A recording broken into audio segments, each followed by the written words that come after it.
Hello, I'm Christian Gensel. Welcome to Talking Pictures. Talking Pictures is a loose series of interviews with filmmakers whose careers I've been following for a while, who've made films that I love, and whose stories I find fascinating. For our first episode, I spoke to director Howard Ziehm. Howard Ziehm is best known for his 1974 science fiction sex comedy Flash Gordon, an erotic spoof of the old Flash Gordon serials, which had one hell of a production story and remains a cult favorite to this day. 15 years later, it was followed by a sequel, Flash Gordon Meets the Cosmic Cheerleaders, which unfortunately wasn't very successful, even though it's a highly creative, bad taste comedy in its own right. But Howard Ziehm is much more than the man behind the Flash Gordon movies. Back in 1970, he made Mona the Virgin Nymph, first pornographic feature film with theatrical distribution. And together with his partner, producer Bill Osco, he was one of the pioneers of the adult movie industry throughout the 70s. Ziehm has recently written an autobiography called Take Your Shame and Shove It, a fascinating portrait of an era that brought immense social and moral changes, and a highly entertaining story of a man who's been the co-owner of a folk club in San Francisco, tried his hand at smuggling drugs from Mexico, worked as a nude model, and almost by accident became an important figure in the sexual revolution while trying to dodge harassment by the police and other government officials. Here's my interview with Howard Ziehm. Hi, Christian. Hi, Howard. How are you? Amazing. I'm always amazed that these things work. Okay, well, I have to start out by thanking you. You gave me such a wonderful, cogent summary of my book that it kind of inspired my YouTube video. I mean, it kind of put the whole thing in context. So I have to really thank you for that. Wow, that's good to hear. You're welcome. I mean, it was a fascinating book. Yeah, I mean, it's it's a long read. I think it took me a couple of weeks to read it, but you made me see that it was like a historical story, and so that kind of I didn't really recognize that so much like I should have. But anyway, thank you. It's probably because you are very close to the material, obviously. So yeah, I guess that's why it feels like a personal story to you, and to me it's sort of a document from an era where a lot of things changed. Yeah, absolutely. Yeah, it was a really interesting time, and especially here in the United States, we're such a backward country. That it's kind of amazing, quite frankly. It's true, and it seems to be going up and down all the time, right? Yeah, we're having with our current presidential elections. I mean, we have one group that wants to tell women they can't get abortions even if they get raped. So it never seems to totally change here. Yeah, it's quite sad to see, actually. Even though I think that I think it happens in a lot of countries. It's happening here in Austria as well, also in Germany. A lot of right-wing parties get more and more popular. Well, I mean, quite frankly, the Earth is overpopulated. We've got 8 billion people. They say it's going to go up to 11 billion people. Mm-hmm. And everybody's bumping into each other, and it's like animals scurrying around trying to find a place to find food, and it's making people angry. And I don't know how it is over there, but I have to say, for women in this country, so many women, now have one baby or no babies or maybe two, but a lot of women are just having a dog rather than a child. They're so much happier. Mm-hmm. My wife has 5 dogs, so it's a little extreme, but anyway. Yeah, I remember one of the pictures in the book. I think it's a Chihuahua, right? Yeah, she loves her dogs, but it's better than having to pay $250,000 to bring up a child. It's true. It's very expensive in America with education and everything. I mean, it's slightly better over here. So, how long did it take you to write the book? Well, I started it about 8 years ago, mm-hmm. and people had been telling me a long time, mostly they said, oh, when they heard the story about how Flesh Gordon was made, they said, well, you should tell that story. But then as I got into it, I realized there was a lot more to the story. And so I started about 8 years ago, and, thankfully for the internet, I could look up a lot of information and remind myself of stuff that I had forgotten. Mm-hmm. And I'm sure that there are a few things that I got wrong, but basically I think I got most things pretty right. You did an audio commentary for a Flash Gordon DVD where you tell the story of making that movie. Was that a part of that project? Well, no. When we came out with the DVD, the company up in Oregon that puts it out, Hen's Tooth Video, Steve Newmark, he asked me to do a dialogue to put onto the DVD, which is very popular now. Mm-hmm. And that kind of actually started me thinking about the book, because it gave me a chance to kind of go through the whole thing and tell the story. And then I remember as I started doing it, I started including a lot of stuff that really wasn't relevant to the movie. And then his wife mentioned that, well, this is more for a book than for the DVD. So then that made me start thinking, well, maybe a book was the way to go eventually. I think the audio commentary was the first time I ever heard that story in full. Because when I came across your movies, I mean, I saw Flash Gordon 2 back in, I don't know, 93 or 94. It was on TV. Right. Well, it was a late night showing, and the TV magazine didn't give it a really good review. But I don't know, it sounded interesting, so I thought, well, I'll have a look.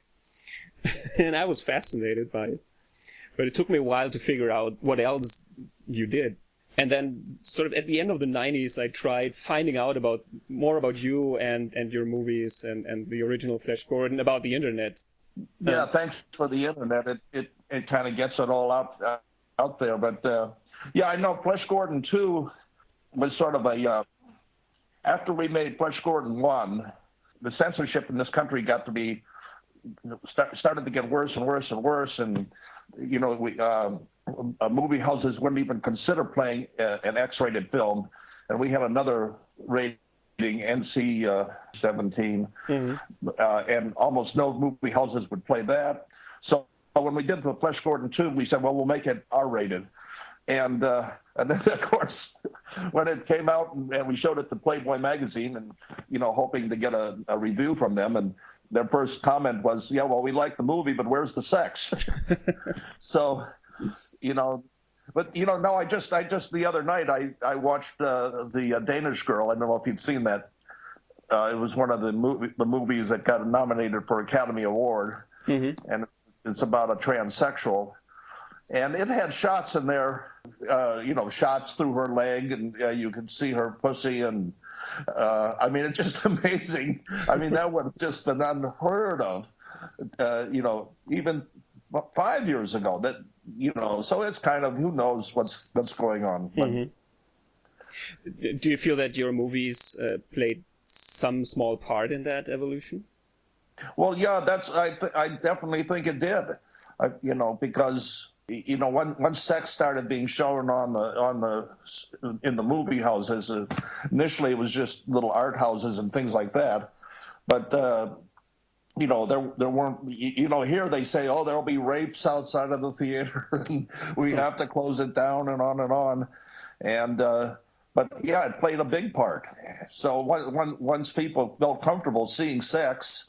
At first it was mainly men seeing sex, but now women love seeing sex just as much and even more than men. I mean, I know, women have always taken. It's kind of funny because women are. I always say when you're sitting at a table with, say, 3 guys and a girl, the focus of the table is towards the girl, whether you know it or not, and they're the center of attraction, and they're what makes sex exciting. And anyway, they finally started to recognize, look, and we love sex. We just don't want to be, women like to have it when they want to have it for good reasons. Men have a little, are loaded with sperm and they're ready to go all the time. but women have a little incubator with eggs in it, and they don't want to be fertilized all the time. That's kind of the way it breaks down scientifically. You don't want to think about that because it'll ruin it for you. But I had in my book, with the Danish girl that used to be my mistress, and I tell about when we're driving back from San Francisco, and we're out in the middle of nowhere, and she says, "What would you think about having some sex?" And it just kind of shocked me because, and I met a lady she's got 2 growing children in their 20s. She's in her 40s. She's from Australia, and we become friends. And she said, "Oh yeah, I think about sex all the time." And the fact that this whole thing is loosened up has made people much more comfortable. And like I say, now you can have movies like The Danish Girl, and people, got an Academy Award, nomination for the Academy Award. So things have changed drastically. Yeah, and I agree. I think that women think about sex just as much as men do. They just, I don't know, they don't act on it so often, or they don't admit it so much. Well, they have the burden of getting pregnant. Yeah. So they have to think about that. And, so they're a little more careful. But, I had another girl that she was a secretary at my accountant's office, and I used to take her out to lunch, and we used to, stop by my apartment every day and have sex before we went to lunch. And then one day I said, "Well, let's just go out and eat." And she, "Oh, you don't want to have sex?" When I talk to, especially to young women, I notice that they aren't so much afraid anymore to admit, for example, that they are watching porno movies or that they're interested in porno movies, which I think was different during the 70s, right? Oh, yeah. No, at first it was strictly a man thing. And my experience was, I mentioned in my book, I took the first girl I had sex with, she was a little, I took her to a burlesque show when I was in Boston, and she was so excited by it. I mean, she literally attacked me when we got out of the theater. But now you can go. They have these dancing bear videos and this, and you see these women at they hire male strippers, and when the girls are attacking, like giving them blowjobs and this and that, and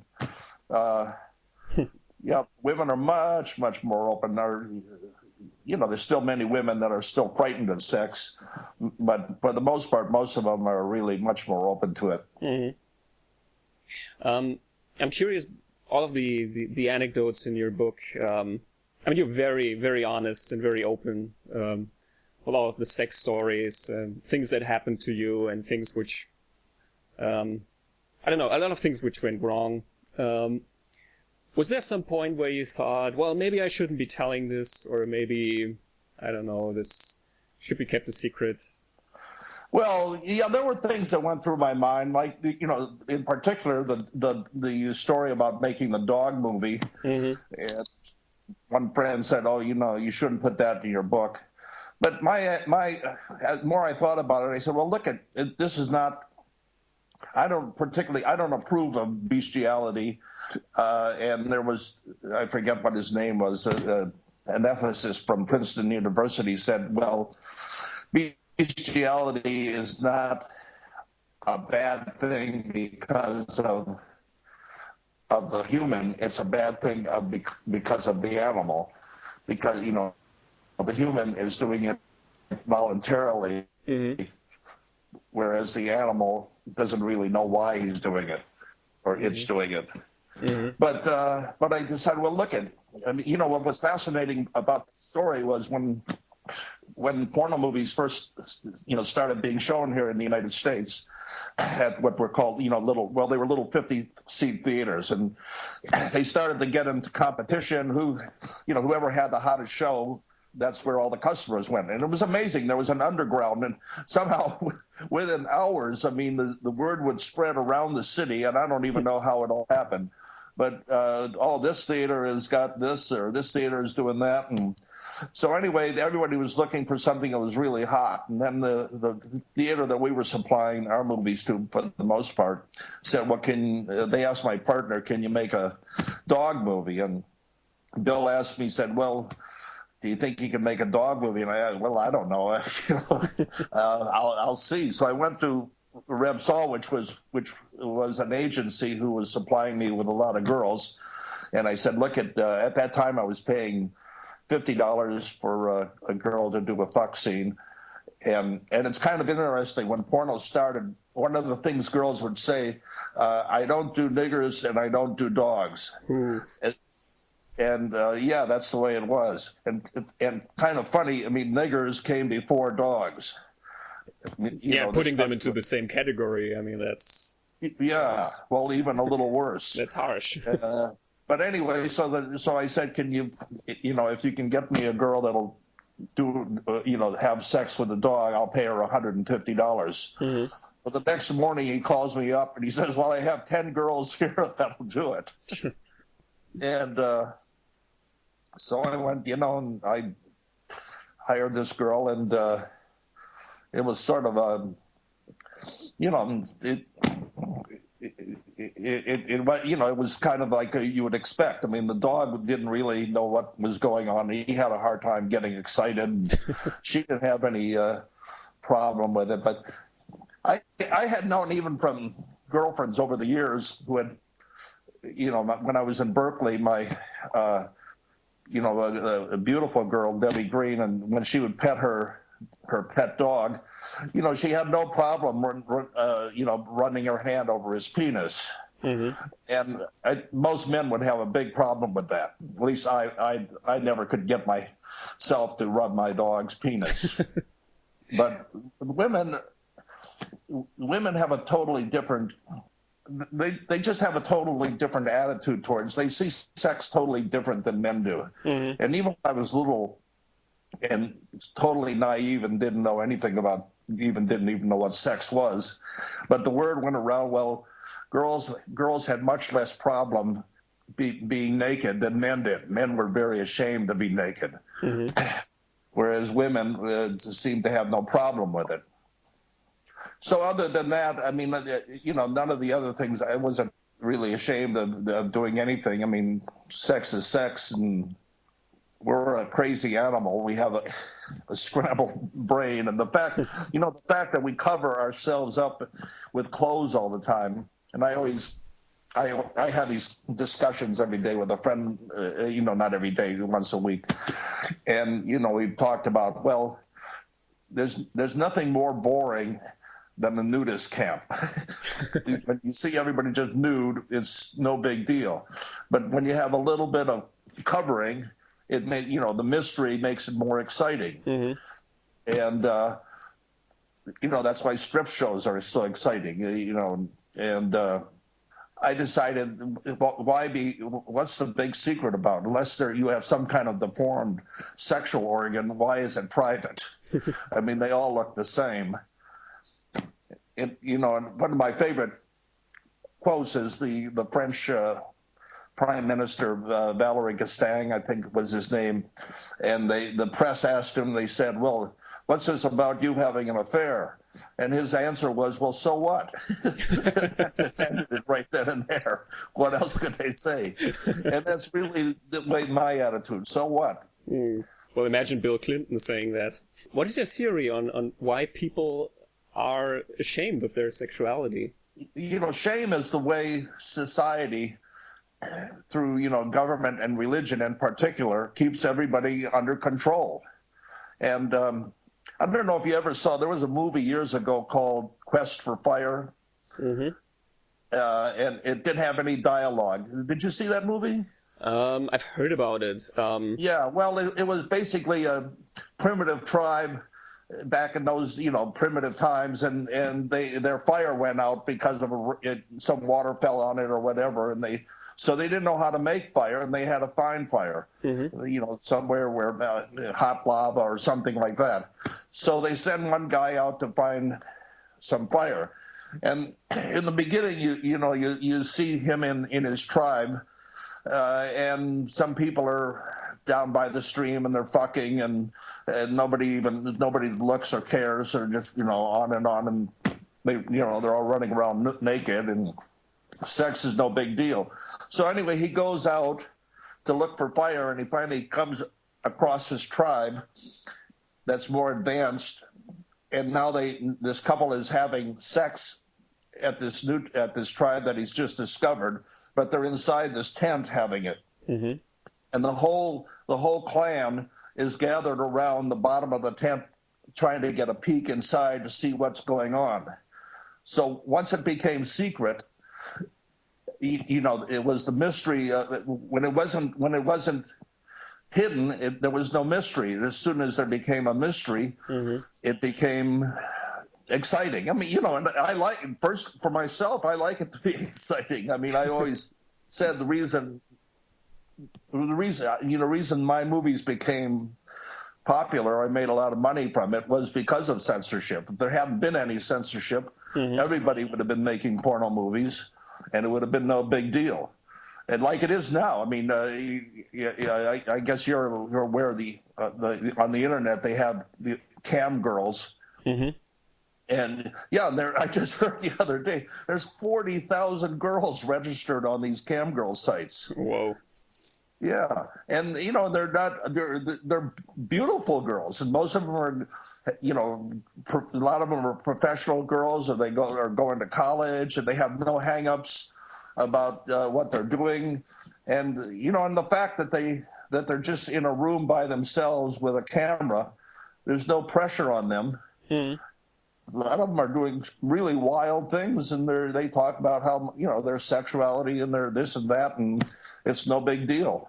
But it's interestingly, even despite all the omnipresence of sex, I mean, all of these cam girls, and I don't know how many porn movies are being produced every year, and it's not hard to find them anymore. And with the internet, you have access to it like 24/7 and very easily. Despite all that, I think a lot of people are still ashamed of it, or it's still something that is sort of forbidden. Well, I'll tell you a story that's not in my book. So I'm at a Starbucks, and I start talking to this lady, and she asked me what I do, and so I said, well, I used to make porn movies. Mm-hmm. And it kind of shocked her. Oh, I never heard anybody admit that. And I said, you admit that you go to the Catholic Church, who we now know rapes little boys, or all the pedophilia that's come out that goes on in the Catholic Church, and you don't seem to have any problem with that. But if somebody tells you that they shoot people having sex, that shocks you. And I don't know if that'll ever go away. It's so ingrained into you when you're young that you always have a little bit. Even for myself, for instance, like if I'm masturbating and my wife comes in, I always make sure she doesn't know that I'm masturbating, even though I'm sure she knows that I am. I mean, I don't make a big deal out about it, but you always feel a little guilty, about about your things that you do sexually, and it kind of keeps it exciting. It's the forbidden, like I say, it's the fact that it's a little bit forbidden. Like in the old days when in the burlesque theaters, I mean, the girls didn't have were nowhere near as overt as they are now, but it was very, very exciting, and they put on a whole little show, and my God, you just got so hot and horny that you would have orgasm after orgasm. Now you go to a club here, and the girl comes out and she's naked right from the start, and there's no tease to it, and bum bum bum, and it's still exciting. I used to do it all the time. I don't do it. You get to a certain age when it's just, it comes to an end, believe it or not. And you still think about it, but your body physically does not respond in the same way. Mm-hmm. But yeah, now the girls are, there's no secret to it. They're bang, bang, bang, they're dancing nude and off they go. Mm. And I noticed, like in the porno movies, talking about how there's always pressure to push for a little bit more than what was seen before. And now you see, girls are, I know when we did, I think it was Hot Cookies or one of those movies, or maybe, anyway, the idea of a girl taking, one dick in the pussy and one in the ass, mm-hmm. That was just, had never been done. Now girls take two dicks in the ass or a fist up the ass, or, not a lot of girls, but every girl does anal. Mm. And I know they don't particularly like it, but they still willingly. It's kind of a domination type of thing. I mean, if a guy can make a girl have anal. And I've had anal sex, but I never found anything special about it. Mm-hmm. But it's sort of a domination. If a girl will let you stick your dick in her ass and it's kind of painful to her, it sort of makes you feel like you're dominating her. Mm-hmm. And the fact that so many girls do it kind of indicates that, they still like to be dominated. I think it's an important thing for a lot of porn viewers, because when I look at comments and discussions on various porn movies and porn actresses, I don't know what her name was, but I stumbled across a porn actress who refused to do anal, and there were a lot of comments where people said, "Well, I'm not interested in her." Basically, they were saying that she should do it, and it's not interesting unless she does it. So apparently it's a huge thing. Well, yeah, no, there was a time when, very few girls would do anal.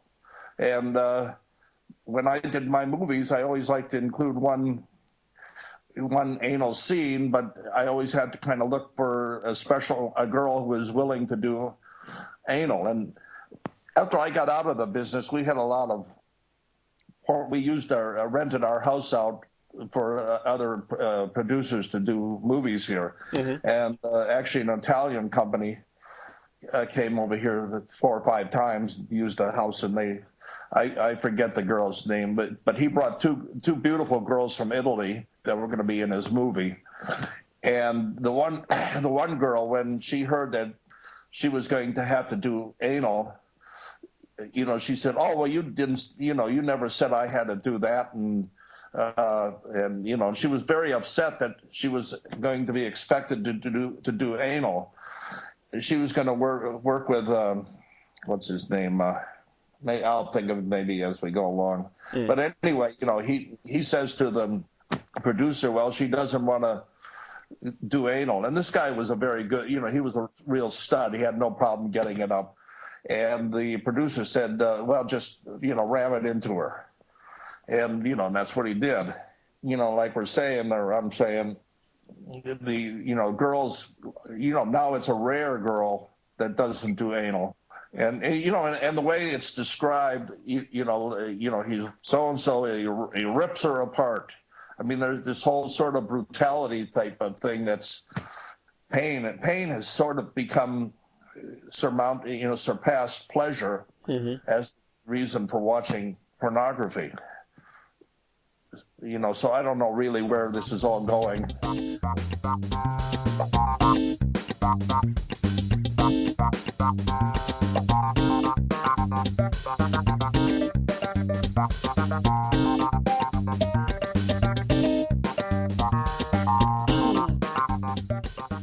Well, it's just like all these beautiful girls with beautiful bodies, and now they're all covered in gross tattoos and piercings and this and that, and and some of it's kind of exciting. I mean, just because it's so out there, mm-hmm. but it is sort of amazing how many girls ruin ruin themselves by getting all tattooed, and it's exciting for a while, but then when you look down the line, I don't know if it is so exciting. I mean, some of the wildest piercing movies comes out of Germany. That's true. We have a huge fetish and BDSM scene here. And and I look at it, it's exciting. You always wonder, well, what is something that you haven't had? Is that going to be that special, exciting thing that you've missed? Mm-hmm. I mean, it's a little bizarre. I mean, I always tell people, you think more when you think back on your life. And I had, a good amount of girls eventually, considering that I didn't even get laid until I was 21. And then you look back and you say, and you had opportunities to fuck this girl or that girl, and you didn't do it. And you think more about the girls that you didn't fuck than the ones that you did fuck. Jesus. I mean, my wife and I were at this restaurant down the hill from us and down by the ocean, and the waitress comes up and says, "Oh, Mr. Ziehm, you have a call." And I said, who the hell could be calling me? Who knows I'm here? So I went to the phone, and it was two girls in the other room calling me, and they said, well, we would like to have a threesome with you. And I was with my wife and her brother, and I turned and I said, well, I can't do it. What about my brother? And no, we don't want him. We want you. So I passed on it, and I've always said, Jesus, what the hell was wrong with me? There are some opportunities where you kind of think, well, I somehow missed that, and I don't know why. Well, men think men are horny all the time, and we are sort of horny all the time, but we're not always ready to have sex all the time, even though we think we are. Whenever when I was shooting movies, whenever a girl would say, "Oh, I only work with my husband," I would always know that I was going to have a problem with him getting a hard-on. Mm-hmm. Because he wants to see his wife being the hot porno slut, and that's kind of a fantasy in his head. But then when he gets into the situation, it's hard for him to perform because a woman can fake it for the most part, and the guy has to perform. And psychologically, the light's on you and the camera's on you, and it's a different thing. Mm. Some guys can do it no sweat, and some guys have a lot of difficulty. I myself, I've had situations where I was going to fuck a girl, and then I just wasn't really in the mood, and I couldn't get it up. Mm-hmm. It's interesting what you say about the fantasy, because I remember something Mick Blue told me. He's a porno actor. He's actually from Austria, but he works in America, and I met him on a shoot once. And he told me that sometimes friends come up to him and they sort of complain and say, well, I rented a porno movie and then you were in it and I couldn't watch it because I know you. So it sort of destroys the fantasy. You don't want to see somebody in there whom you know. Well, that is so true. And, I was a real addict to go to strip clubs.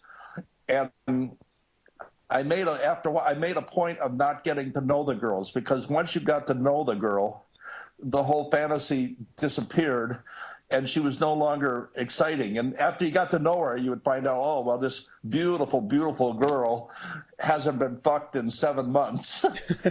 So the fantasy is what makes it work. It's like, and that's what's kind of crazy about the whole taboo against porno. And even I've seen very successful actresses like Gina Jameson. I don't know her personally, but I saw her on an interview with Bill Riley, and she's trying to explain to him that it's all fantasy. And of course, he's got her he's a very right-wing commentator, mm-hmm. and he's got her on the show, and basically he's, how can you do this, and what is your mother thinking, blah blah blah. And meanwhile, in the background, he's playing clips of her in porno movies. I mean, they're not hardcore, but still, he's using her sexuality to make the interview work. Mm-hmm. But yeah, it's just fantasy.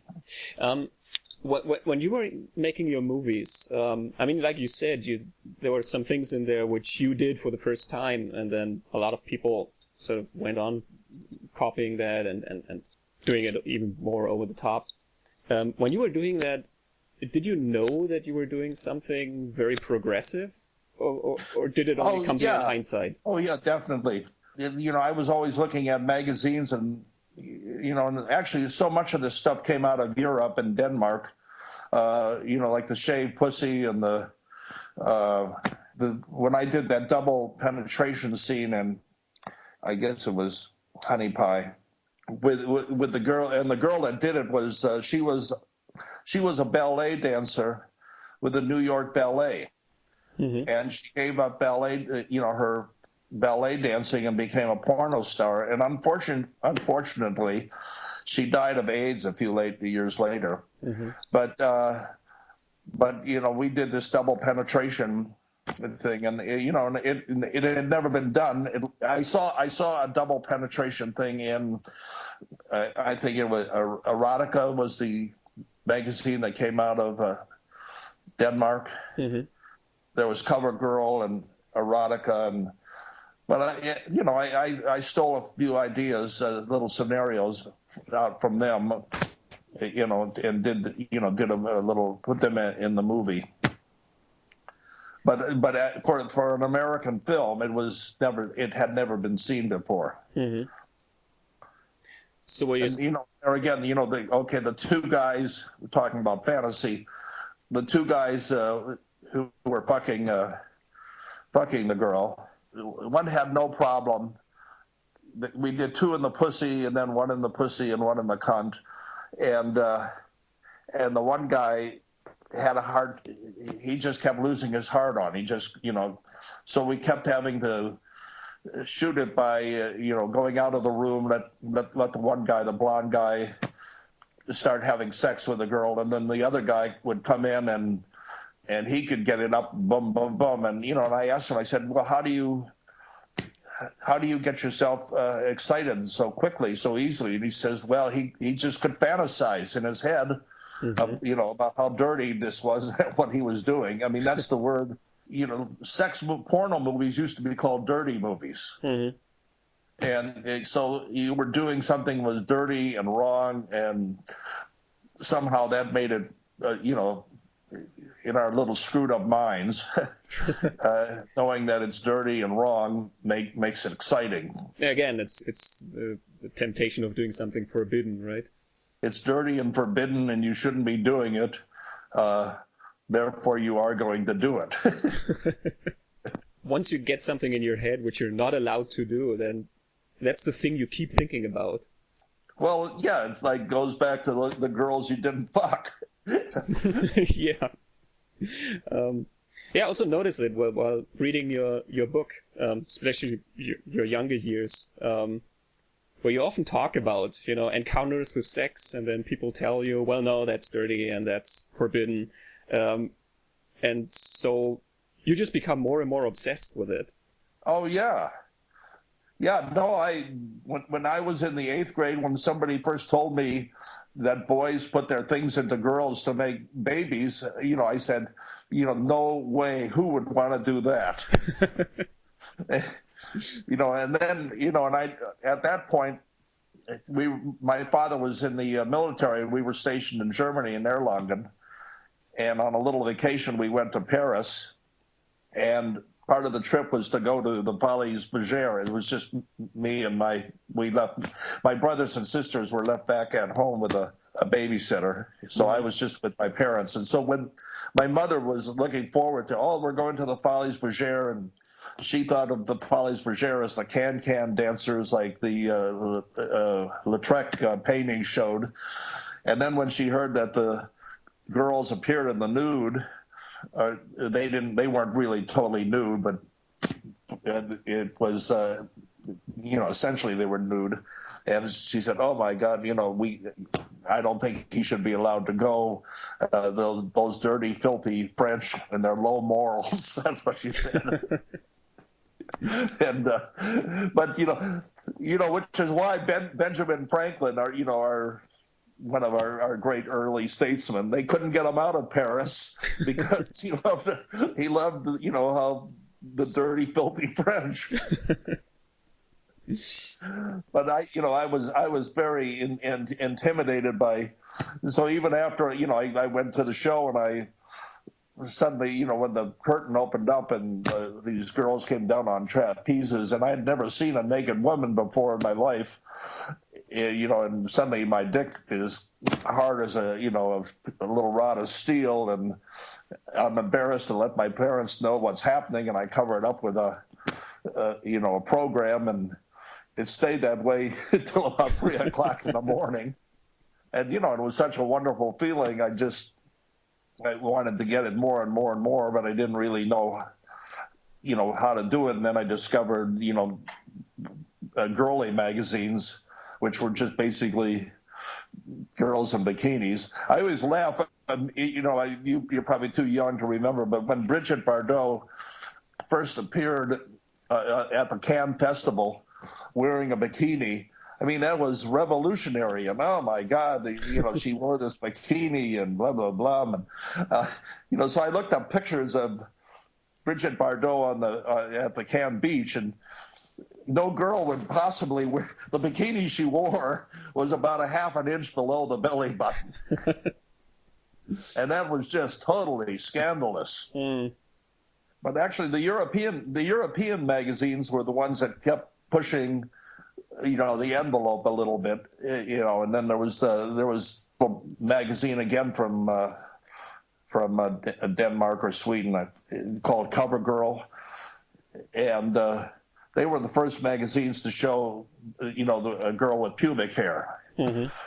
And I was a practiced thief, to put it mildly, and I am obsessed to get these magazines so I could take them home and jack off. And so I would steal the whole collection out of the bookstore. I was so young looking and innocent looking that nobody suspected that I was a little thief. Well, yeah, I mean, times have definitely changed, because I mean, when I was that age, it was easy for me to go into a shop and get those magazines and generally have more access to those things that are interesting once you become, I don't know, a 12 or 13-year-old boy. And when I was in college, I had a roommate he was from Brazil, Manny Pena, and he was a very sociable, very well-adjusted guy, and good soccer player, played the piano, very charming. Girls just loved him. And he told me, he said, well, when he was 16, his father took him to a whorehouse, had him, the woman teach him how to have sex. And here, I don't what your experiences were, but no way would that happen. Mm. Well, it sounds strange to me too, but yeah. Well, it may be different for some people. I don't know. Yeah. Well, no, it is. It's like for instance, like I talk a little bit about it in my book. I know, like going to the whorehouse, the girls in Amsterdam, mm-hmm. and people think, oh my God, these are horrible low-life girls. They're being forced to have sex and they hate it and blah, blah, blah. But that's not true at all. I mean, one girl, before I went in, first we sat down and had a cup of tea. She was a college girl, and then in Amsterdam, they all say, how much is it? 50 gilda. It was 50 gilda yesterday. It'll be 50 gilda tomorrow. And it was, after we had, a cup of tea, we went and had sex, and that was that. And another girl, an Oriental girl, and, I love to eat pussy, and I'm sucking on her pussy, and, and she starts, her hips start moving, and I know she's enjoying it. And So I was planning, I didn't want to have an orgasm because I was hoping to visit, many girls that day, and I didn't want to wear myself out. But she wouldn't let me leave. She insisted that I fuck her because she was enjoying it. And then another girl did the same thing. I mean, she said, I like it, have my pussy sucked. So, that of course, there's the other side of it. I always thought, like in this country, we're so afraid of prostitution, and so you get this kind of prostitution where they're bringing girls up that are basically under control of a pimp and being beaten if they don't go out and bring in enough money or this or that. And I know in France, they tolerated the girls, but pimps were absolutely not allowed. Same in no pimps allowed, and same in Amsterdam. No pimps. Now I see that they're closing. They're trying to close down a lot of the red light district. So, like you were saying earlier, there's always this pressure to. I don't know why you look at the Muslim world, and and you see these poor women being forced to wear the black sacks all day long in 100-degree heat, and somehow, and people argue, well, it's their religion and they don't mind doing it, and that's bullshit, because damn good and well if they took off their hijab, they'd get acid thrown in their face or a good beating or whatever. But there are always people like trying to argue that these women have no problem with it. Even here in this country, okay, you'll see, I go to Starbucks a lot. I don't know if you have Starbucks. It's a coffee shop. Yeah, we do. Yeah, and, and I'll see here and there'll be a Muslim couple come in. And, and I've seen several, I see the girl has got her headscarf on, but her face is just dolled up to the hilt. I mean, she's got the lipstick and the eyelashes, and because women want to be attractive. That's what their whole thing about. I mean, if they're not attractive, what is there in life for them? And then I saw another situation. A Muslim family came in, and it was a man, a young daughter, a young son, and the mother. And the mother has got her headscarf on. And it was obvious the hierarchy in the family was, there was the father, and then there was the son, who was maybe 7 years old, and then the mother and the daughter were basically just there. They didn't have a say. They just kind of had their place, and that was it. And what a way for a life to be. Yeah, they have weird laws too. Like, you need 2 women in court in order to have that voice count as like similar to 1 man. Yeah. You would need 2 women to say the same thing. Yeah, well, we have one comedian here, Bill Maher. He had a Muslim lady on about 2 weeks ago, and she's been,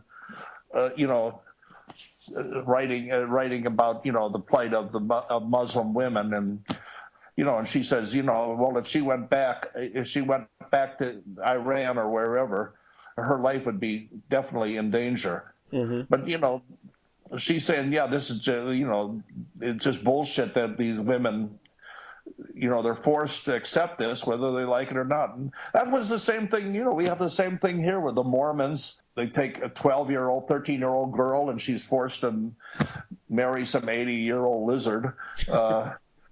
It's like, yes. It's crazy, very crazy, Christian. Absolutely. And I mean, you have weird incidents like the Janet Jackson incident from a couple years back, where you saw a nipple on TV. Oh, my God. I make a joke about that. I said, we had 9/11, and then we had 2/2, and they both almost brought the country to its knees. Actually, it seems like it. I mean, people were so shocked, and they couldn't talk about anything else. Like, my God, there's a girl who has nipples. We showed her nipple. Yeah. Well, the guy running for Donald Trump, how disgusted he was when he saw a woman nursing her baby. Yeah, you kind of get the feeling that grown men start to cry once they see, I don't know, an exposed breast or something which everybody knows exists, but once they see it, it's just too much for them. Yeah, well, men, you start out life, you're sucking on your mother's tits, and in my case, I mean, I was very close to my mother, even though she wasn't around very much. But your connection is with your mother, and men, maybe they didn't get breastfed enough, but this obsession that men have with tits. In Flesh Gordon 2, I tried to make a joke out of that by, I had the Dale's, Dr. Jerkoff is doing these big breast experiments. He's got the girl with the big tits, and Dale says, "Oh, I know how important that is." And I was trying to be cynical, but American reviewers didn't get it.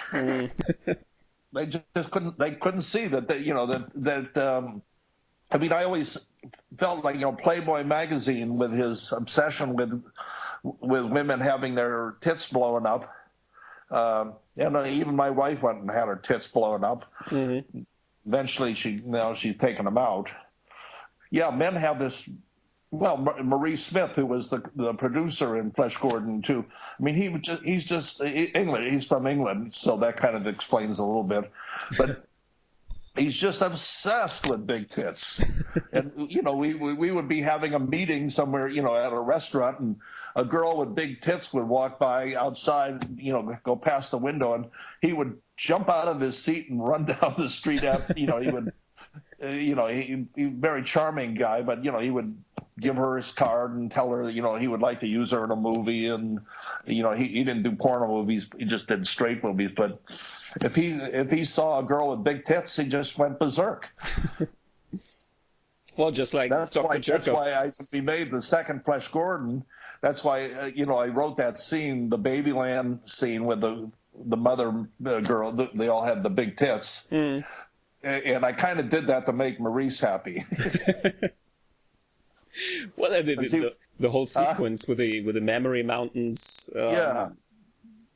I mean, it's right on the nose. It's well, I mean, Dr. Jerkoff goes crazy. I mean, they're chased by a monster, and he's like, well, but these beautiful mountains. Yeah. Do you remember in that scene? Because when the MPAA got a hold of the picture, we wanted to, even after we went through all this trouble and, didn't have much, show much sex or, cut out of all kinds of ideas to get an R rating. They wouldn't give us an R rating. Mm-hmm. And we kept having to cut stuff out. Now, I know we sent prints off to Europe before we did the final cuts. And in that Memory Mountain scene, there was one of the nipples shoots up a big spout, mm-hmm. a milk comes out of it. Yeah, it does. Oh, that was there? Yeah, I've seen it. Oh, good, okay. Yeah, Dr. Jerkoff pushes it, or he presses on it, and he's very excited that milk comes out of it. Yeah. Mm-hmm. But anyway, at a certain point, I was very tuned into making a statement, and even though, the porn movies didn't get the recognition that regular movies would make, I know that subtly, a lot of things that now, that are now accepted was because of the movies I made. Mm-hmm.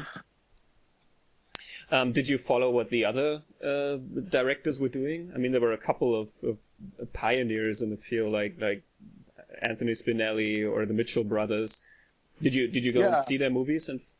Well, yeah, I knew the Mitchell brothers, and I met Spinelli, but I was never. Maybe because I was an Army brat and we moved around, but I was never a person to, join a group very much. I got to know Suze Randall quite well, but all those people came after. The only one that was a little bit in front of me was Alex Terenzi up in San Francisco. Mm-hmm. but we kind of Bill and I surpassed. We surpassed him. We became the dominant maker of porn films, and I always kind of credit it because, like the Beach Boys song goes, "I wish they could all be California girls," because especially here in Southern California where it's sunny all the time, and a girl just cannot be fat and ugly. She wants to survive. And especially on the West Side, and I mean, it's just amazing how many beautiful girls there are. So we had this wonderful source of beautiful girls willing to do pornography, because girls love to be seen. I mean, yesterday, I mean, a girl goes walking down the street in her bikini. I mean, it's warm enough here to, and she, and her butt is almost totally showing, and I had to kind of laugh to myself even back when I used to go to the burlesque house in Boston. I never got to see anything that that blatant. Did you ever hear of in Flesh Gordon there was a girl named Nora Viternick? She played Queen Amora. Well, I've seen her in Flesh Gordon, obviously, but I don't know her name. Yeah, never ran into her. Yeah, she was deported. For being too obscene for America. But, she was a real... What did she do? What others didn't do? Well, she did a lot of porn movies. When I first met her, she was, oh, I like this one. Oh, I like that. Talking about the guys that were in the room. I mean, she liked them all. Mona came out in 1970, and it was about 2 years or 3 years later when the whole porn chic thing went off. When suddenly there was a huge interest in, but a lot of attention was on other films like Deep Throat, Gerard Damiano, or Behind the Green Door and stuff like that. Were you disappointed that people were focusing on other people? To some degree. Yeah, absolutely. And I mean, something, I was never a person that was in it to make money. I kind of made money accidentally. I got into, that was part of the reason Bill and I kind of parted ways to some degree, because, he wanted to go on to other things and blah, blah, blah. He was mostly into making biker movies or becoming a movie star, whatever his fantasy was. But when I made Mona, at that point, the police were following me, and at first they didn't do anything, and nobody got busted. But then, then they started to clamp down. I was hauled into court, and the cops were, they were telling lies and doing, they didn't give a shit if you were guilty or innocent or whatever. They just thought you were disgusting and needed to be put in prison. So I decided, look at, while the court case was going on, both Bill and I were both arrested, but he was released right away because he said, well, he didn't make the movies, he sold them, but I made the movies. And so they kept prosecuting me, and I had 3 charges against me. The big one was conspiracy to commit oral copulation. Oral copulation, or a blowjob, was a $50 fine. It was a misdemeanor. But if you told somebody to give somebody a blowjob, that was a conspiracy, which was punishable by 15 years in prison. So, when I heard that and saw what the situation, well, I was too stupid not to be intimidated.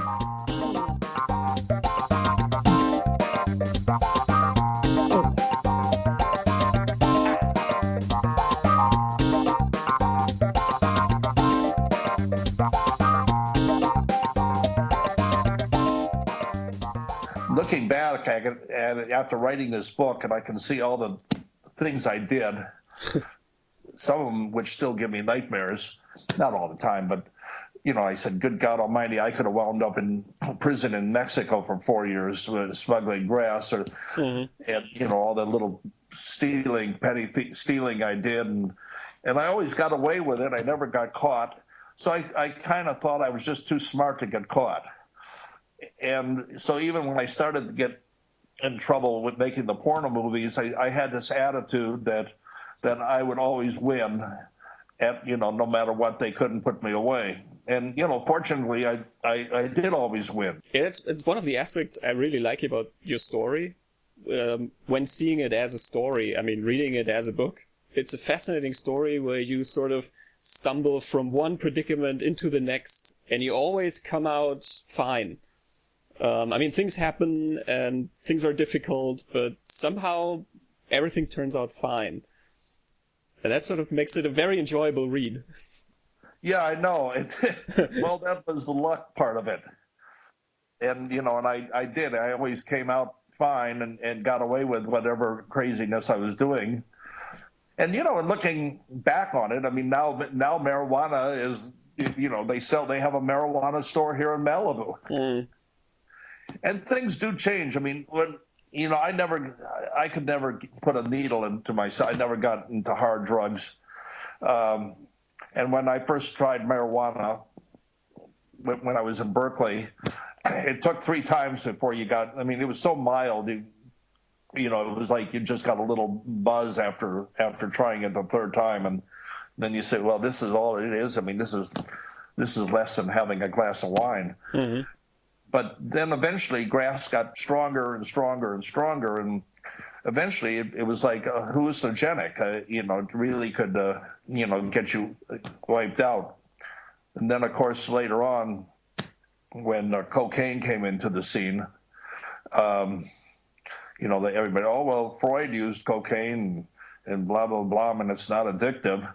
But my wife got so hooked on cocaine that it became an utter disaster, and it cost me, with rehab and everything else, $30,000 to get her cleaned up, and she's been a AA, Alcoholics Anonymous. She goes twice a week, and she's been sober for 27 years, and she's, Yeah, that was the hardest part to read, I think, the story about your wife, and that was very intense.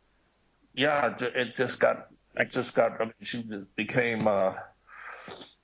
That's all she could see was cocaine. Mm. I mean, I didn't write about it so much in my book, but I mean, Earl Miller, the Penthouse photographer. I mean, he got totally fucked up and lost a lot of money, and all kinds of people got totally screwed up. And I mean, one of the reasons I wound up, not associating so much with Suze Randall and her husband Humphrey. I mean, Humphrey was, started bringing ecstasy when ecstasy first came on, and these things they all seem nice at first, and then and then the next time you can see where it's going, and and I. For some reason or other, I was never really drawn to drugs. I mean, I did smoke grass. Mm-hmm. But eventually, I eventually just came to a point. I said, what happens? You smoke a joint, then you get hungry, then you get tired, then you go to sleep. And they said, well, you're going to be sleeping permanently soon enough. Why rush into it? So I don't use anything. If I had 2 glasses of wine a year, that's a big year for me. Wow. Well, your addiction was sex, I think.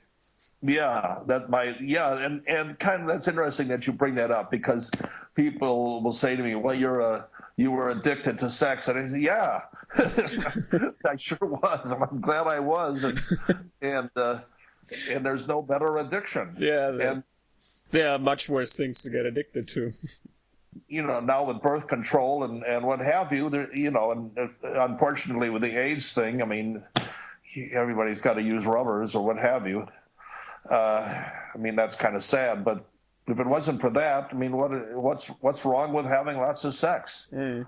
In the 80s, things got, we would have, girls would be here, and I could just go up on the couch and stick it in, and and have a little, the girl would say, well, yeah, there's something nice about just having a quickie once in a while.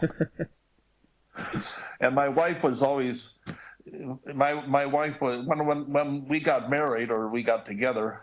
Judy was very sexual, although she never got very. She liked it on her own terms. She didn't like to go to a club and have some guy come up to her, this or that. But she never ever had any problems with me having sex, unless it was with an old girlfriend. She didn't like the idea of me having sex with an old girlfriend because she sort of felt nervous that I was going to be heading off. But she would even, like at one of my birthdays, she brought me home a girl to fuck, and I didn't fuck her. That's one of the ones I think back on, and I say, well, why didn't I fuck that girl? She never had any, never put any bars on having sex. But then when she got on the cocaine, everything just changed. And I think I write about the two friends. We had a couple strippers came by the house after they finished working at the club in Santa Monica called The Ball. That's where my wife used to dance, and all of course the guys, me and the two guys, we're all thinking about sex, and the girls are thinking about cocaine. And it finally got to after 2 or 3 hours, the one guy started putting a little spoon of cocaine on the tip of his dick. So the girl would go down and sniff it off of his dick. That's as much of, that's as far as he got. But yeah, I heard as well, it takes away your sex drive, which is why it would never interest me as a drug. Yeah, I mean, guys, you just got me some cocaine and I'll go like a rabbit, but it never turns out that way. You get high on cocaine and you can't get it up. Same with Quaaludes. I'm curious about a couple of movies you mentioned in your book. Some of the early ones.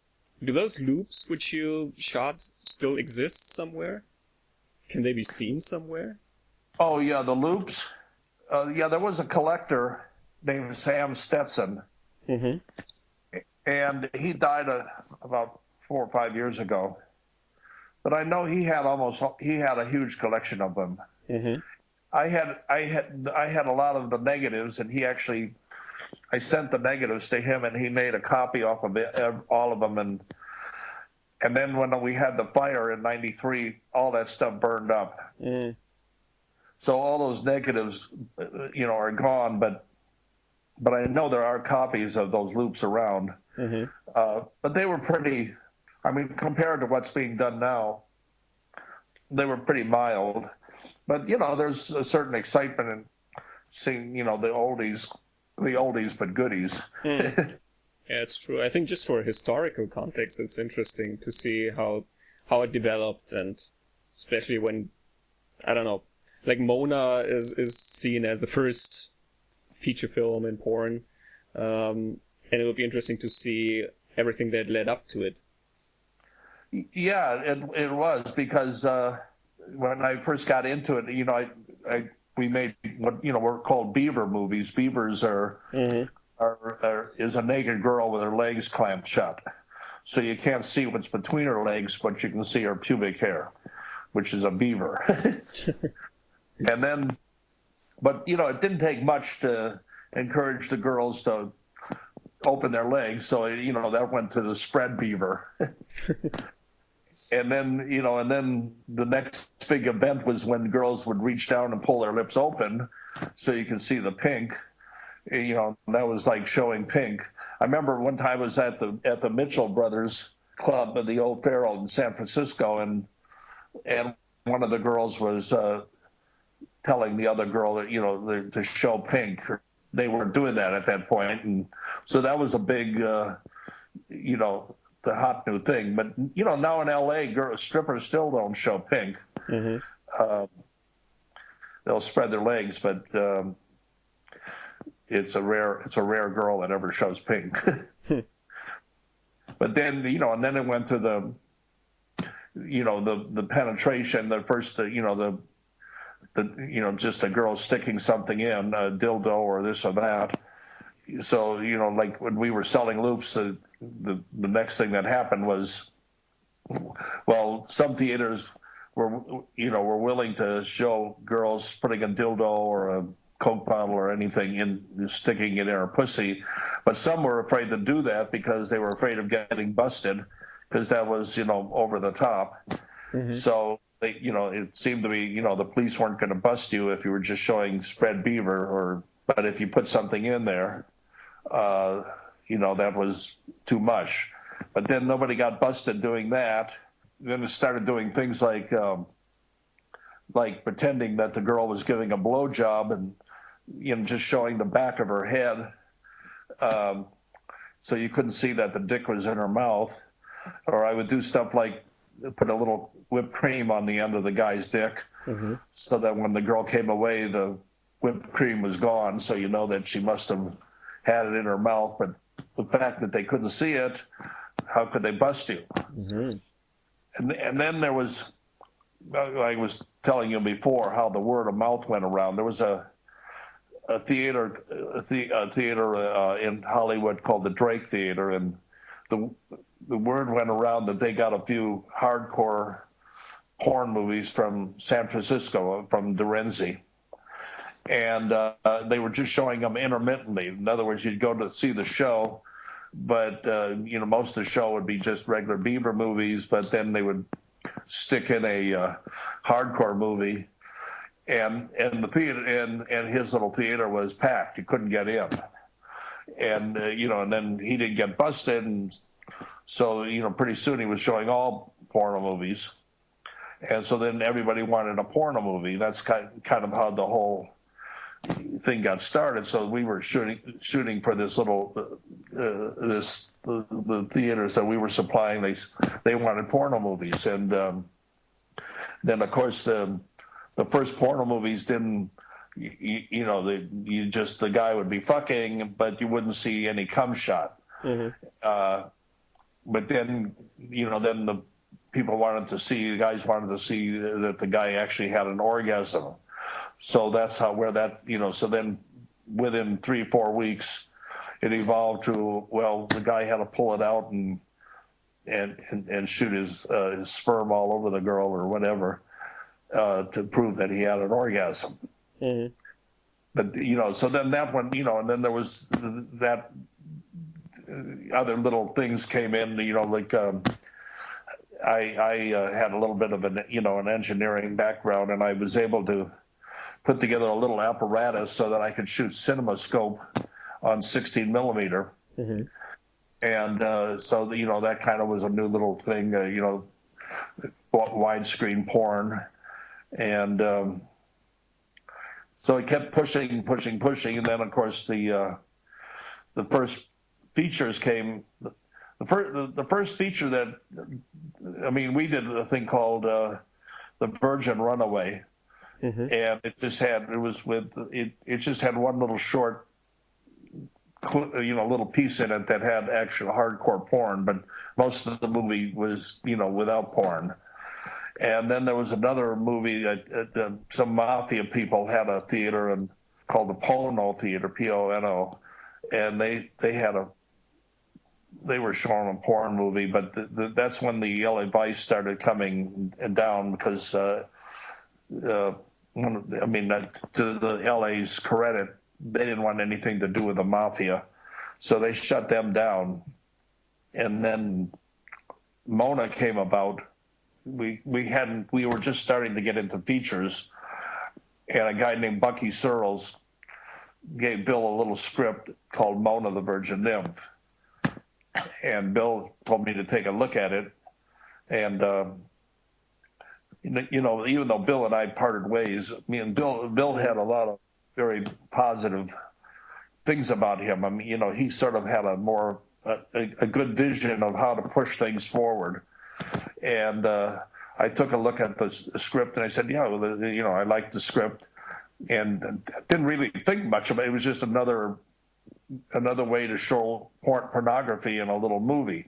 And the fact that this was a little script that actually had a little psychological touch to it didn't really even enter into my thinking. Mm-hmm. And then, and anyway, then Mike Benvenisti was working for us at that time, just editing the loops. And he was working on a documentary we were doing called Hollywood Blue. Mm-hmm. And he was taking so long doing it that whole era, that era came about because people started saying, well, look, in a documentary, you're not really selling sex. You're selling a story about people selling sex. You see what I'm saying? And,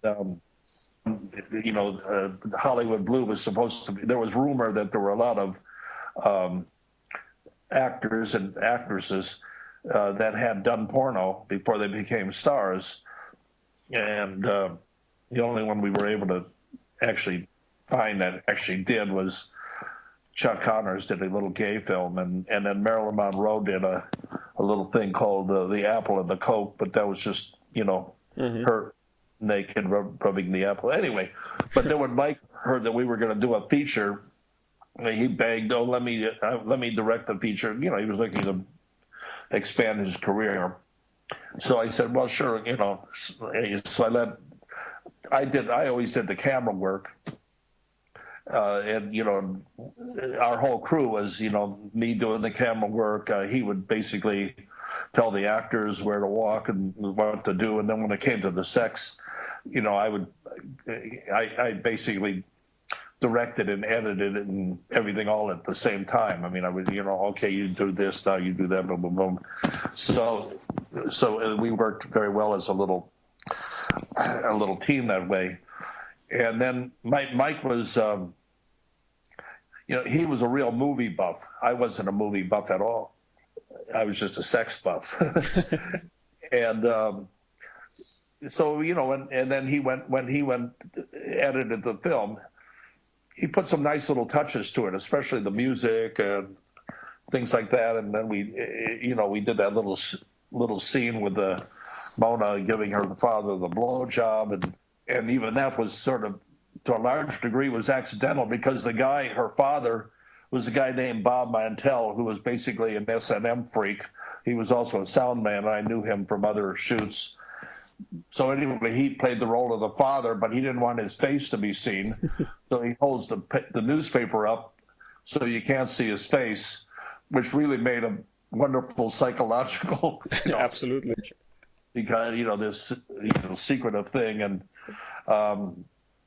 so there again, a lot of the picture was a little bit accidental, but then it had Mike put this, the nice music together and the editing and this and that. And anyway, when we were done with the movie, we made that whole movie for $4,000, a little over, just under $5,000. And, I just thought of it as another porno movie. And then Bill says to me one day that he's going to take it over to Lou Scheer to see if he can sell it to him. Lou Scheer was he owned a lot of theaters across the country, mm-hmm. Big regular theaters, not little mini theaters. And Bill came back an hour later or 2 hours later, and I thought he was nuts. I was always sort of intimidated from my early days of being afraid of going on stage, and I always had a little bit of fear of authority or whatever you can call it. And I said, "Oh my God, he's going to be insulted that you would bring this little piece of shit over to him, wasting his time with that." But Bill, that's why Bill and I worked very well together. Bill had the balls to do things that I wouldn't have done. I was very good at making the movies, but he was very good at selling them. Mm-hmm. Anyway, he came back 2 hours later, and he said, "Yeah, I just sold Mona and Hollywood Blue for $100,000." And I almost fell off my chair. And that's how we, then we went on to do. With that money, we went on to do Flesh Gordon, or at least start Flesh Gordon. Mm-hmm. I guess you read the story. I mean, that kind of all got out of hand, but then, after that, then 2 years later, Deep Throat came out, and Deep Throat was a big hit because it was just such a, the idea of a girl putting a dick all the way down her throat was just totally unheard of. Mm-hmm. and had never been seen before. So, that, and then when the New York police blocked off the street and would not allow people to get to the theater, going back to what we were talking about before, being forbidden made it super, super popular, and it became a huge, huge hit. And then the Mitchell brothers up in San Francisco, in the beginning, we were supplying the Mitchell brothers with their loops when they were just getting started, and then they started making their own stuff, and they were making that Green Door movie, and there again, they didn't know what they had. The Marilyn Chambers came in for the part, and they hired her, and she didn't even know that she had no idea that she was going to be the Ivory Soap Girl. So that when it came out that the Ivory Soap Girl, which was sort of the essence of American purity, was in a porno movie, everybody flocked to see that movie. And, so they went on, to do their thing. Unfortunately, they're both dead. When you look at your movies, what would you say, what style did you bring to your movies? What's the Howard Ziehm touch that you... Well, my theory was the idea of a script in a porno movie was ridiculous. A few of the people can kind of act, but there's really no great actors, and maybe there are, but like Ron Jeremy actually was trained as an actor. But anyway, when you go to see a porno movie, even now people, I know even with my movie, they'll fast forward through, the teaser part to get right to the sex. So I said, so what's the point of having a big complicated script? Because where it's going. The idea of a script, there has to be a little bit of tension that you don't know what's going to happen. In a porno movie, well, you know what's going to happen. She's going to get fucked. So, so then the other thinking, well, it was a little like going to a burlesque show. You don't want to just see one dancer for 2 hours. You want to see, 6 or 7 girls. So I kind of made that's why they were called loop carriers. So I put together little stories, that would allow me to have 4 different, isolated stories, like the magazine publisher is looking at stories for his magazine, and then we visualize them. So it allowed me to have, it was called loop carriers. So it allowed me to have a little erotic story with a different girl, so I could have 4, 5, 6, 7 different girls and 4 different, totally different scenarios. Like I always had a boy-girl series, a lesbian scene, often an S&M scene, this or that, So it was the variety that made it exciting. So that's why some people refer to me as the master of the loop carrier. I see. What I find interesting when I see your camera work is, because you write in your book that you worked as a photographer before you went into movies. Yeah. And I sort of see that eye of a photographer often when you frame a shot. Like you have very interesting camera angles. I mean, I see, like you say in your book, you're not a professional cameraman, but you somehow find an interesting way to show things. Yeah, that came from, in the back of my mind when I went and started shooting baby pictures, in the back of my subconscious mind, I knew where I was going. I was trying to get myself into shooting girly movies. And but then when I got into doing camera work, my first movie, I'm very nervous, and the thing's on a tripod, and that's the way everybody shot. They had the camera on the tripod, and they just zoom in and out. But, being a voyeur all my life, with the magazines and the strips, the burlesque shows and this and that, I knew what was exciting to me. I knew what I wanted to see. I knew what was exciting to me to look at. So I took the camera off of the tripod, and when I first did it, I didn't understand that the camera couldn't be shaking because the whole screen would be shaking. So my first attempts at that were pretty bad, but still, I mean, it allowed me to get good angles, and then I learned how to use wide-angle lenses to be able to get the camera right up next to the girl's body, and some people thought it distorted the girl's face or this or that, but other people, friends I had who were actual trained artists, they thought the composition, the angles and the composition was tremendous. And I think a lot of people, that's what people liked about my films. I mean, you never knew where, it was always a surprise what was going to be the next shot. Mm-hmm. Edit a porno movie, it was very simple. I mean, you sit there with, we had a chem table, so you hit the button to roll the footage forward, and your other hand is on your dick. As soon as your dick starts getting bored, it's time to make a cut. No, that's advice for a how-to book. Yeah, how to make a porn movie. Very simple. Well, there again, a lot of people think, and myself, I mean, anybody can make a porn movie, and and I tried a couple of times. It started to become a little bit boring because, I'm shooting hundreds of these things, and a couple of times I hired other people to do the camera work, and then they would come back with just totally unusable footage, and stupidly I didn't take the trouble to train them how to do it. Mm-hmm. I just thought, well, everybody knows how to make a porn movie, because I'm thinking how I do it. I just take shots of what turns me on. But everybody can't make a porn movie. Mm-hmm.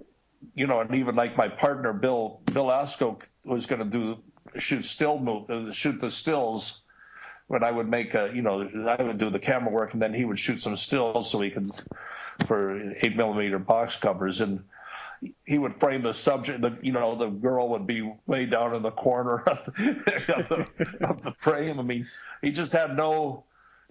I just thought everybody knew how to do.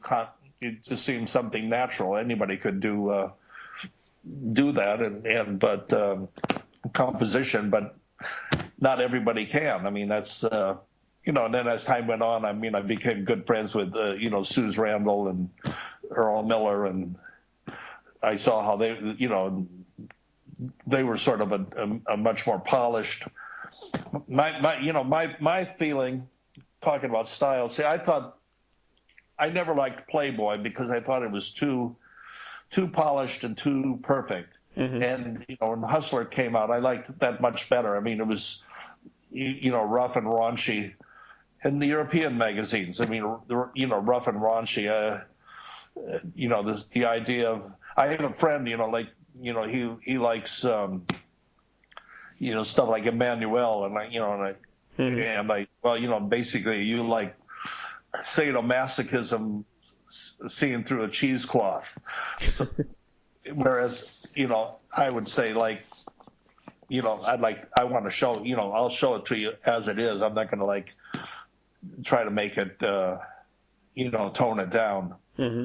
Although even that, I know when I was in Cannes with Flesh Gordon, there was a Dutch film that was there at the same time, and and there was some guy, I don't know, he was a Holocaust survivor or whatever, but his whole thing was being punctured by needles being pushed into him and this and that. Of course, now now you see that all the time. But I couldn't watch that at that time. But I mean, God, some of the things you see now, it's just who knows where it's going.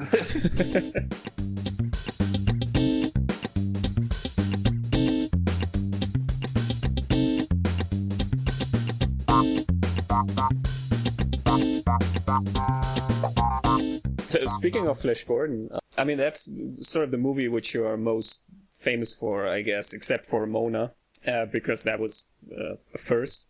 And people are still talking about Flash Gordon. Why do you think that is? Well, you think about it, there still is not another picture like that. And there again, I mean, it came about almost accidentally. At that time, Mike Benvenisti wrote the script, and I gave him off 3 weeks to write it, and he basically just copied Flash Gordon's trip to Mars, and he missed a lot of obvious things that would have made it better, but it had a. But then what happened when we started putting it together? It was almost I just kind of lucked into this little cadre of up and coming talent. One of Mike Benvenisti's friends was what was his name? Jesus. Anyway, he was a student at USC Film School, and he had built this monster as part of a school project. He knew a lot of these Mike Miner, and he brought him in. And Mike Miner was this kind of high energy gay guy. He died of AIDS. I didn't know he was gay. I mean, I didn't care if he was gay or not. But he was one of these people that could just. He came into the office and he started sketching out things like Wang's costume or the Penosaurus ship, and I mean, boom, boom, boom, and 3 minutes there it is, and he just had this energy. So then he suggested, we needed to rent a sound stage to put it together. We had never done anything like that, but we were sort of thrilled because we were suddenly real filmmakers, driving onto a little lot with a guard at the gate and that kind of thing. And so when Mike started building these sets on stage 8, I mean, he was like Gyro Gearloose in the comic books, and boom, boom, boom, and spray and paint and this and that, and all of a sudden there's the Penosaurus cave, and across the way was the Ronald McDonald land, and they came over and they liked our sets better than theirs, and so I soon saw as this was all coming together, I realized we were making something much, much bigger than we had initially thought we were making. It was just going to be it was going to be the biggest porn movie of that time. Like I said, Mona was made for $5,000, but this was going to be for $25,000.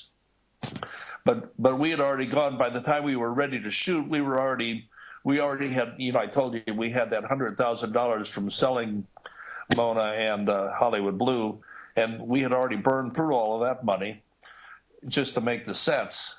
But it was all so spectacular, and then Miner knew Dennis Mirren and this and that, and they came onto it, and Greg Jean, everybody, heard about all these young people who were nobodies at the time, heard about the Flash Gordon movie, and they were into, special effects and animation, and people just kind of kept being added into the thing. Rick Baker, who, became Mr. Did Planet of the Apes and all of that. He was just a kid, and he wound up making the Penosaurus costume, it just kept growing and growing and growing, and then Jim Danforth came on, and the guy at Cinema Research said it was the best animation he had seen since Ray Harryhausen, and so it was a spectacular.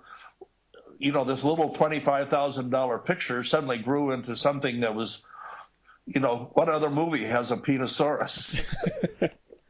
I can't think of any. Yeah, so there was the recent Cannes Festival.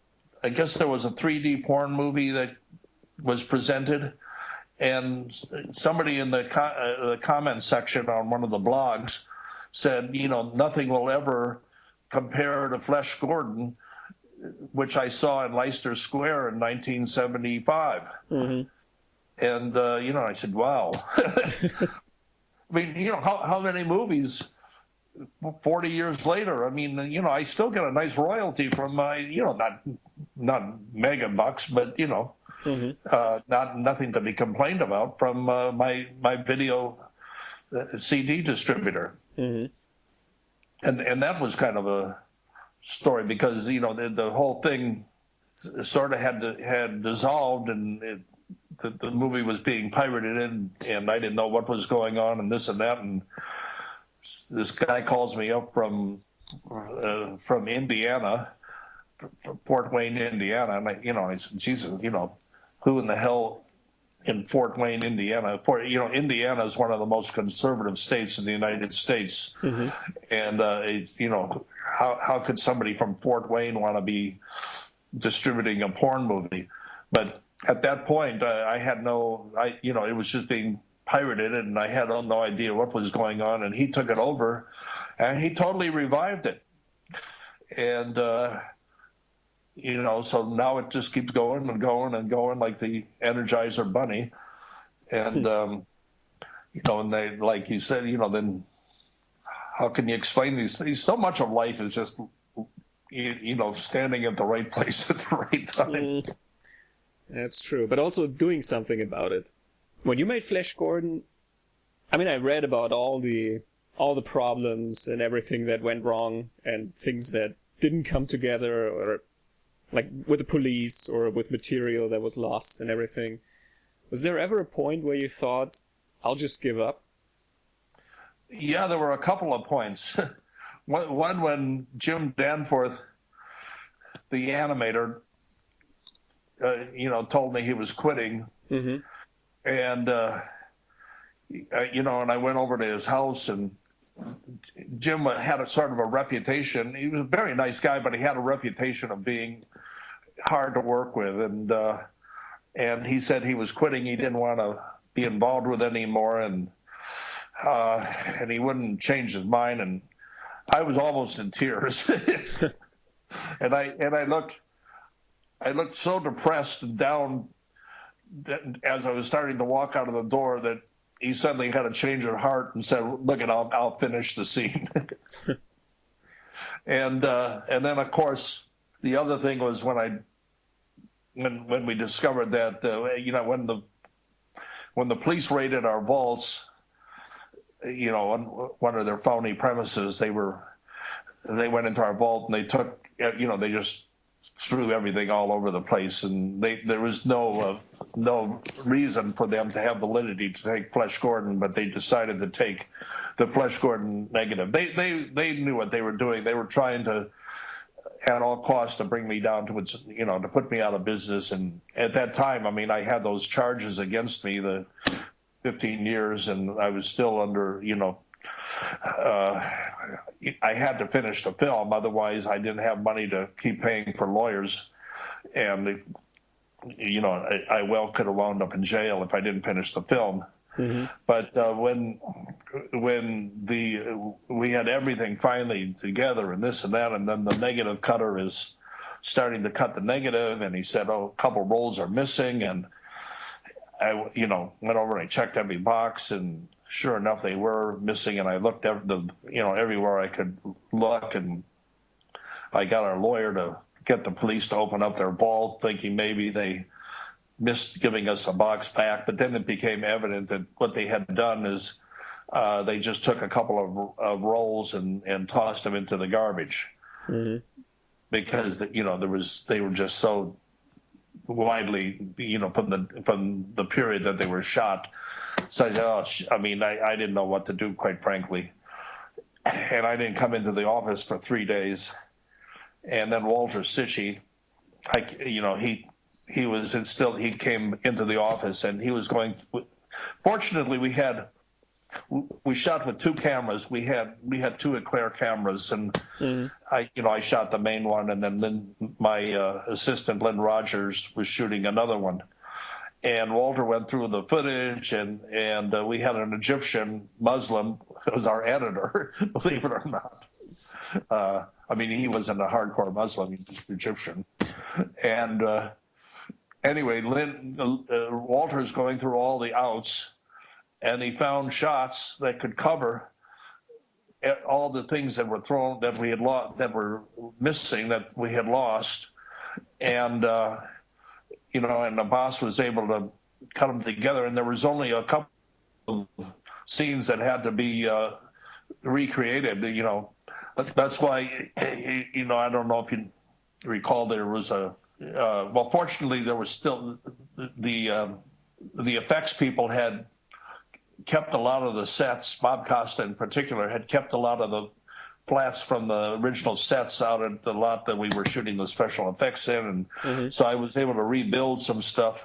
And and then I was living in Laurel Canyon, and I was able to rebuild the little airplane in the beginning. And one of Judy's boyfriends was a German guy who was sort of enamored with sound, and he did the sound for the reshoots out in our backyard. And and of course some of the people, Dale, the girl Dale Arter was gone, and so I put my wife in her costume, and I just shot her from behind so you couldn't see her face. So I did a lot of little tricks to make it work. And another little thing we had, the jewel chick thing, where if you remember, where the power pasty is stuck up the girl's vagina, and so I was very skillful at using diopters and split field diopters. I was, the fact that I had never had any film training, but I had a very scientific mind, and I was very curious about this stuff.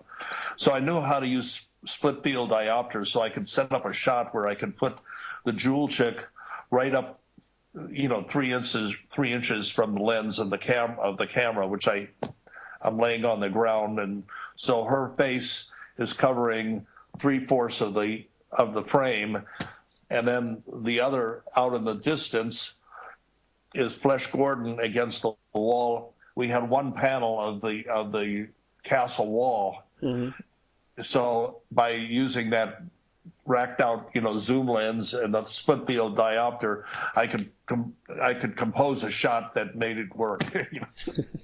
It's amazing. So there's a lot, and then what a lot of people don't know is the Dennis Muren, was one of our.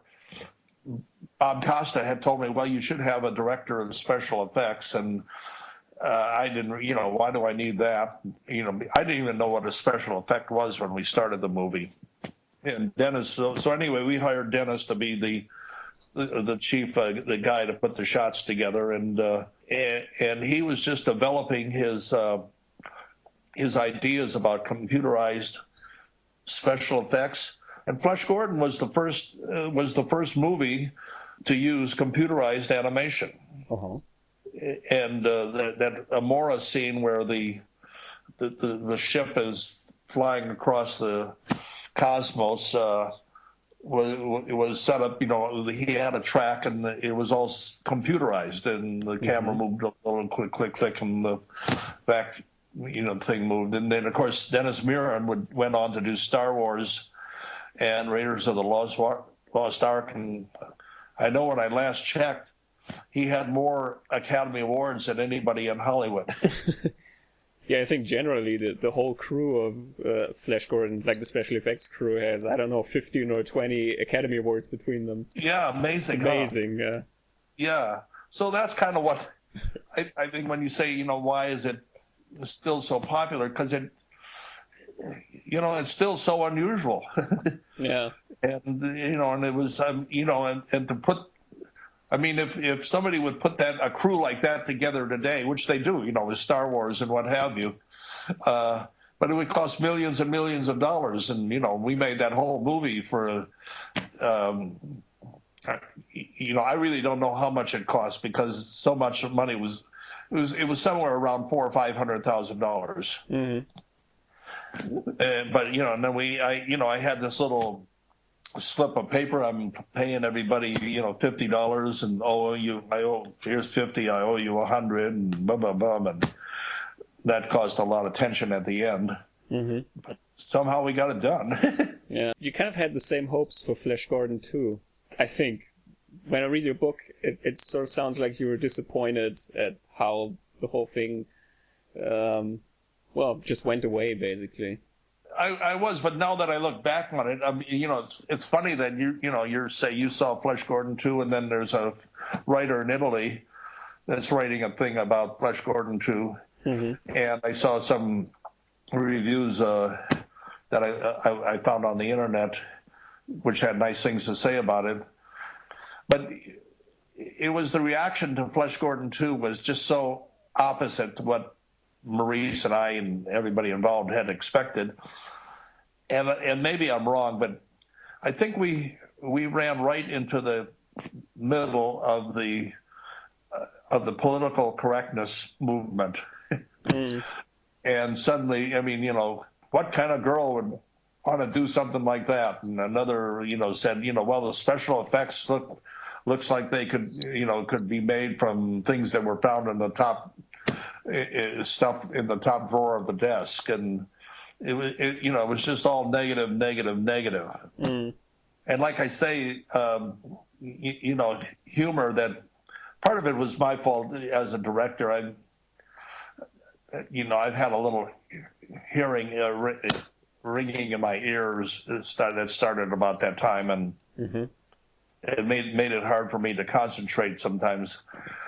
And and also, I mean, I wasn't really, now I understand what makes comedy a lot better than what I did then. And I did manage to get some things, but I look like at Mel Brooks and Masters of Comedy, and they know how to, if they got a joke that's working, they know how to work it till to death. And I suffered from thinking that being subtle and understated, people would see what you were trying to do, but people don't see what you're trying to do. You got to pound it at them. Well, unfortunately, that's often the case. I mean, there are a lot of movies where people just didn't get what it was all about. Have you ever thought about making a third Flesh Gordon film? Yeah, it's been, Maurice mentions it once in a while, but I kind of think, that's run its course. And, I personally don't have the energy to do that anymore. I mean, writing this book took a lot of energy out of me. And I realize that all that looking at a screen and writing all day, and it makes your eyes puffy and sore. And, and I'm 76, and, and like I said in the beginning, your sexual energy goes down. And I always say there's three things that make, you see smiles on people's face. Maybe I'm wrong about this, but people have smiles when they're eating, and when they're sleeping and having a nice dream, and when they're fucking. And unfortunately, the fucking just, your body wears out. I mean, it's like there's no air in the tires, and you still think about it all the time. And you can't help look, and and you still masturbate and this and that. But the idea of having quickies is, you just know you'd be, also when you get old. I mean, there's something wonderful about a young girl. That's why young men are always trying to find young girls, because even though older women are can still be very attractive, they can never compete with a young girl. And the same with men. I mean, a friend, like I'm at the golf course, and some guy will say, old guy, in his 70s, and see some woman a couple fairways over, and oh man, I'd like to get together with that. And I always remember a line that I stole from Wes Craven, and it goes something like, I say to the guy who's ogling at the girl, and I say, yeah, she's looking back at you. She's saying to her friend, Mary, if I could be with that old fossil over there, I would never ask God for anything else. And and that's the reality. I mean, you look at Hugh Hefner, and that poor girl that had she's doing it for the money, but guys that think that beautiful girl is climbing into bed with him because she finds him attractive, something's wrong with your brain. Yeah, I guess.